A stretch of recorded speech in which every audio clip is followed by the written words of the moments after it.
Hi everyone, I'm Owanate and I'm currently a med scholar at Upstate Medical University, and I will be starting medical school this fall to become a doctor. And Elizabeth Blackwell actually also went to my medical school that I'm attending. All right, so who says women can't be doctors? I'll bet you've met plenty of doctors in your life, and I'll bet lots of them were women. Well, you might find this hard to believe, but there was a time when girls weren't allowed to become doctors. Back in the 1830s, there were lots of things girls couldn't be. Girls were only supposed to be wives and mothers, or maybe teachers or seamstresses. Being a doctor was definitely not an option. What do you think changed all of that? Or should I say who? Elizabeth Blackwell, that's who. A tiny wisp of a girl who wanted to explore around every corner and who never walked away from a challenge. This was a girl who had once carried her brother over her head until he backed down from a fight. A girl who tried sleeping on the hard floor with no covers just to toughen herself up. A girl who climbed up to her roof and stretched out far as possible with a spyglass to see what was happening on the other side of town. But she hadn't always wanted to be a doctor. Actually, blood made her queasy. One time, her teacher used a bull's eyeball to show students how eyes work. Elizabeth was repulsed. She hadn't always wanted to help the sick. She had no patience for being sick herself. Whenever she felt ill, she simply went outside for a walk. Once, when she was little, she hid in a closet until she felt better. She hated anyone fussing over her. So why did she become the first woman doctor? Because one person believed she could and told Elizabeth she was just the kind of smart, determined girl who would change the world. That person was Mary Donaldson. When Elizabeth was 24, she went to visit her friend who was very ill. Mary told Elizabeth that she would have much preferred being examined by a woman. She urged Elizabeth to consider becoming a doctor.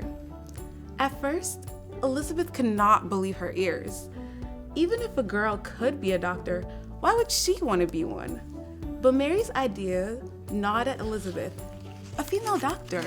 She thought about it during sewing circles. Elizabeth thought about it the second she got up in the morning. She thought about it over tea. She even dreamed about it at night. Finally, Elizabeth asked doctors and friends. Some thought it was a good idea, but didn't think there was any way it could be done. Others said, it's not right. Some people actually laughed at her.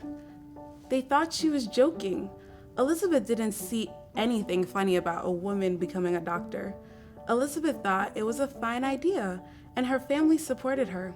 She worked as a teacher to earn money, and she applied to a handful of medical schools. But they all sent back the same answer: no. No women allowed. She tried other schools. More letters arrived at her door. One by one, the answer was always the same. 28 no's in all. In different ways, the letters all said the same thing. Women cannot be doctors. They should not be doctors. But Elizabeth didn't believe in couldn't or shouldn't. She refused to give up. She was as stubborn as a mule. Quite rightly. One day, an envelope arrived from a college.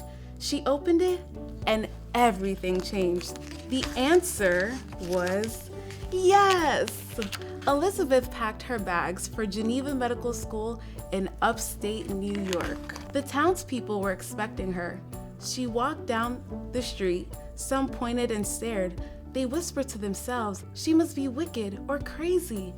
Elizabeth thought that at least the students wanted her there, except they didn't. The teachers had let the students vote on whether or not to allow Elizabeth to come, and the boys, figuring the school would never really accept a girl, said yes.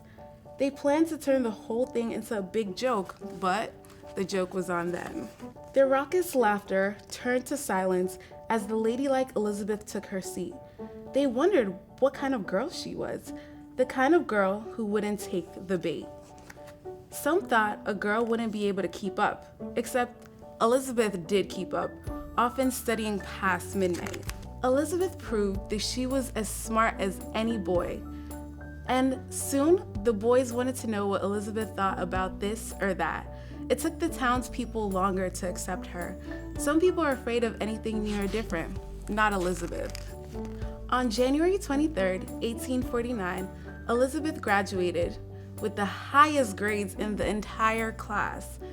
She had become the first woman doctor in America.